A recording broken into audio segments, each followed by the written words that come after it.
ये कहानी है नील नाम के एक बच्चे की, जिसने पूरे 13 साल तक एक भी शब्द नहीं बोला।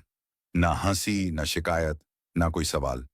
लेकिन जब उसने पहली बार मुंह खोला, तो जो कहा उसने उसने पूरे गांव की रूह तक हिला दिया।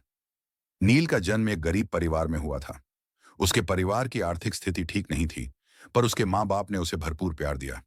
जब नील 2 साल का था, तब अचानक उसकी बात न करने की समस्या सामने आई। डॉक्टरों ने बताया कि नील शायद कभी बोल नहीं पाएगा, क्योंकि उसकी आवाज या बोलने की क्षमता में कोई गड़बड़ी थी। यह सुनकर उसके माता पिता बहुत टूट गए। माँ बाप की आंखों से उम्मीदें छिन गईं और वे सोचने लगे कि क्या उनका बच्चा कभी दुनिया से जुड़ पाएगा।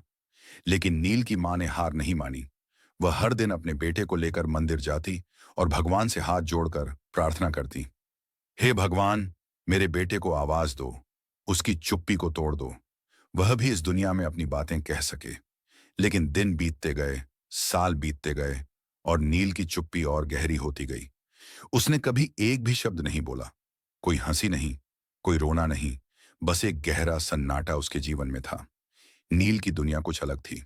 वह सब कुछ देखता समझता, पर अपनी भावनाओं को व्यक्त करने में असमर्थ था। गांव के लोग कहते, गूंगा है तो क्या, बात करने की क्या जरूरत। लेकिन वे नहीं जानते थे कि नील के दिल में कितनी गहरी पीड़ा छुपी थी।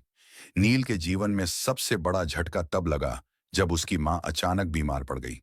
बीमारी इतनी गंभीर थी कि कुछ ही महीनों में वह इस दुनिया से चली गई। नील के लिए उसकी मां सिर्फ मां नहीं, उसकी दुनिया थी। मां के जाने के बाद नील और भी ज्यादा अकेला हो गया। गांव के लोग भी उससे दूरी बनाने लगे। वे सोचते कि बोलता नहीं तो क्या बात करने की जरूरत है। नील ने अपना सारा समय मंदिर में बिताना शुरू कर दिया। वह घंटों घंटी बजाता, हाथ जोड़कर बैठा रहता। उसकी आंखों में दर्द और एक अनकही तड़प थी। मंदिर की घंटी उसकी आवाज बन गई थी, लेकिन कोई उसे समझ नहीं पाया। फिर गांव में एक नई टीचर आई, आकांक्षा मैम। वे पढ़ाने के साथ साथ बच्चों से दिल से जुड़ना भी जानती थीं। उन्होंने नील को देखा, जो मंदिर की दीवार के पास बैठा था, आंखें बंद किए। वे रोज वहां आने लगीं, नील के पास जाकर इशारों में बात करने लगीं। पहली बार किसी ने उससे दिल से बात की। नील भी धीरे धीरे जवाब देने लगा। आकांक्षा मैम ने नील को पढ़ना लिखना सिखाया। वे रोज कागज और पेन लेकर आती और नील के लिए नए नए शब्द लिखती। नील ने भी मेहनत से सीखना शुरू किया। उसने पहली बार खुद से लिखने की कोशिश की। लेकिन जब मैम ने पूछा, तुम भगवान से क्या मांगते हो नील, तो वह कागज नीचे गिराकर कुछ नहीं लिखा। नील की चुप्पी जैसे टूटने को थी, पर वह डर रहा था। डर था कि अपनी भावनाएं कैसे बताएं। उसकी तड़प, उसकी पीड़ा किसी को समझ नहीं आई थी। फिर एक दिन गांव में बड़ा मेला लगा। मंदिर के बाहर लोग बहुत थे। नील भी वहां आया। उसने मंदिर की घंटी उठाई और एक बार बजाई। सब उसकी तरफ देखने लगे।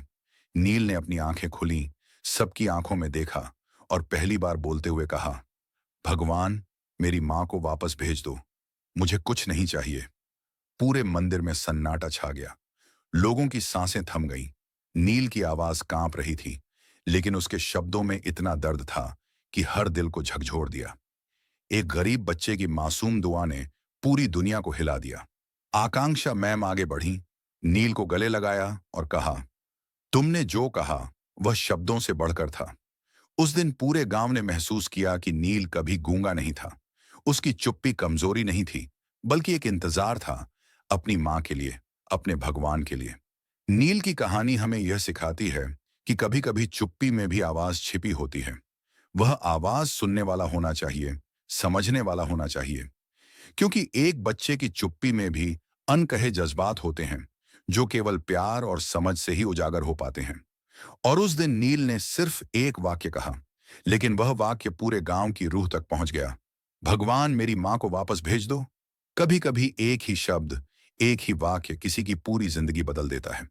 नील की यह कहानी हमें याद दिलाती है कि हमें दूसरों की पीड़ा को समझना चाहिए, उनके दर्द को महसूस करना चाहिए। क्योंकि हर चुप्पी के पीछे एक आवाज छुपी होती है, जो केवल तब निकलती है जब दिल से सुना जाता है। अगर नील की कहानी ने आपके दिल को छू लिया हो, तो इस वीडियो को शेयर जरूर करें। हो सकता है आपकी वजह से किसी और की आवाज भी निकल पाए। कभी किसी की चुप्पी को नजरअंदाज मत करें, क्योंकि हर चुप्पी के पीछे एक गहरा सच होता है।